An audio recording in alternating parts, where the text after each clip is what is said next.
Welcome to M&M kitchen. ఈరోజు మనం ఖట్టా ఎలా తయారు చేసుకోవాలో చూద్దాం. ఇది బాగా ఫేమస్ అండి. ఖట్టా లేకుండా అసలు ముస్లిం పెళ్ళిళ్ళలో కానీ ఇళ్ళల్లో కానీ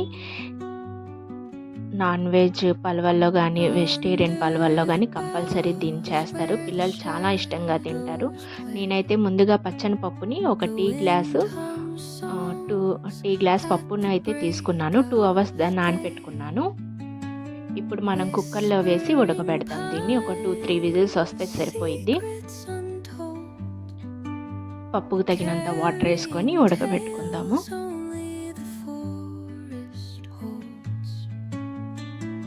ఇదైతే చాలా చాలా రుచిగా ఉండిద్దండి. ఉడకడానికి కొంచెం ఆయిల్ వేసుకుందాం. ఒక 1/2 టేబుల్ స్పూన్. మంచిగా ఉడికిద్ది పప్పు అనేది మెత్తగా. పప్పు ఉడికిపోయిందండి. ఇప్పుడైతే మనం ఖట్టా తయారు చేసుకోవడానికి ప్యాన్ పెట్టుకుందాం. ఇందులో 3-4 టేబుల్ స్పూన్స్ ఆయిల్, 2 దాల్చిన చెక్క, 2 లవంగాలు, అలాగే 2 ఆనియన్స్, 2 ఉల్లిగడ్డలను అయితే పెద్దవి కొంచెం కట్ చేసి సన్నగా తరిగి వేసుకుందామండి. అలాగే పచ్చిమిర్చి వేసి కలుపుకుందాం.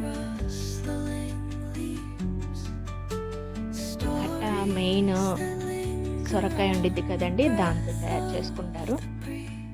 ఇప్పుడు పుదీనా ఆకులు వేసుకుందాము. పుదీనా ఆకులు ఖట్టాకి మంచి స్మెల్ని అందిస్తుంది. టేస్ట్ కూడా చాలా బాగుండిద్ది. ఇప్పుడు సొరకాయ ముక్కలను అయితే వేసుకుందాం.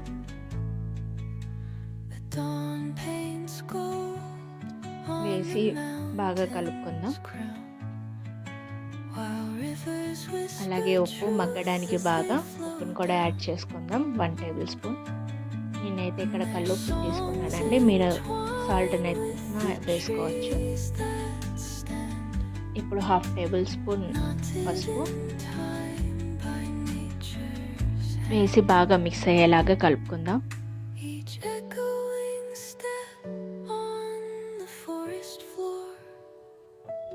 కలుపుకున్నాక ఇవి బాగా కొంచెం మగ్గడానికి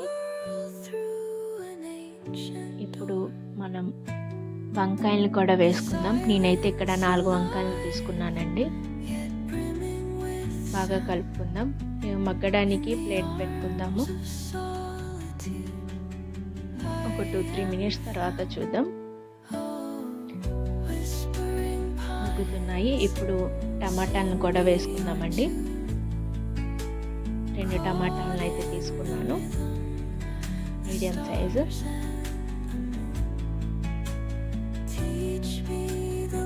బాగా కలుపుకుందాం. అడుగంటకుండా మధ్య మధ్యలో మనం ప్లేట్ పెట్టి మగ్గడానికి కలుపుకుంటూ ఉండాలండి, లేదంటే అడుగంటిద్ది.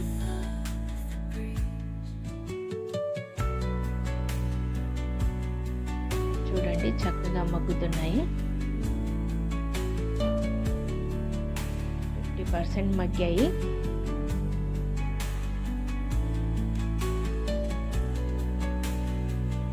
ఇప్పుడు ఇందులో మనం 1 టేబుల్ స్పూన్ ధనియాల పౌడర్, తగినంత కారం మీరు ఎక్కువ తింటాననుకుంటే ఎక్కువ వేసుకోండి, లేదా చూసి మీడియంగా వేసుకోండి. అలాగే చింతపండును కూడా ముందుగానే నానబెట్టి 1 hour ముందే ఉంచుకోవాలండి. 1 టేబుల్ స్పూన్ అల్లం వెల్లుల్లి పేస్ట్ వేసి బాగా కలుపుకుందాం. అలాగే ఇందులో ఉడకబెట్టిన పప్పుని మిక్సీ చేశానండి, ఆ పప్పుని కూడా యాడ్ చేసుకుందాం. అలాగే చింతపండు రసాన్ని కూడా యాడ్ చేసుకుందాం. చింతపండు రసం పులుపుదనం చూసి వేసుకోవాలండి. దీనికైతే ఖట్టాకి పులుపుదనం ఎక్కువగానే ఉండాలి.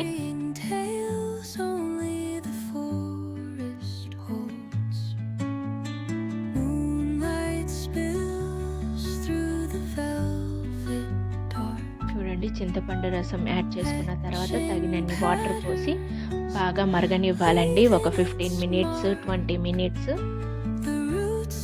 అప్పుడే మనకి ఖట్టా అనేది చాలా టేస్ట్గా ఉండిద్ది.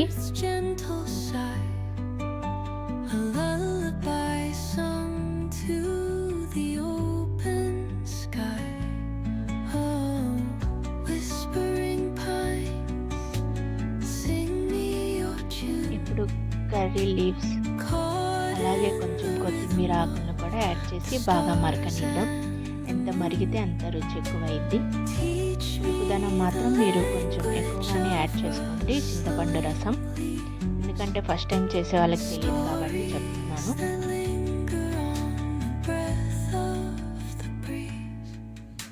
అలాగే ఉప్పుని కూడా ఈ స్టేజ్లో మనం చూసుకుంటే తక్కువైతే ఉప్పు కూడా యాడ్ చేసుకోవచ్చు. చూడండి మన కట్ట అయితే మరుగుతుంది, ఎలా ఉందో చూద్దాం. రెడీ అయిపోయిందండి.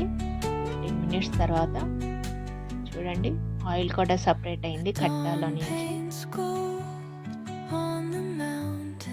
చాలా చాలా రుచిగా ఉండిద్దండి, తప్పకుండా ట్రై చేయండి. కట్టాని మీరైతే బాగా లైక్ చేస్తారని అనుకుంటున్నాను. అలాగే పలావ్ వీడియో కూడా చేశాను, అది కూడా పెడతాను, తప్పకుండా ట్రై చేయండి. చూడండి ఎంత ఎమ్మీగా ఉందో. Raita and khatta, vegetable pulao, chicken curry, chicken fry. Thank you for watching. Like and subscribe చేయడం మర్చిపోవద్దు.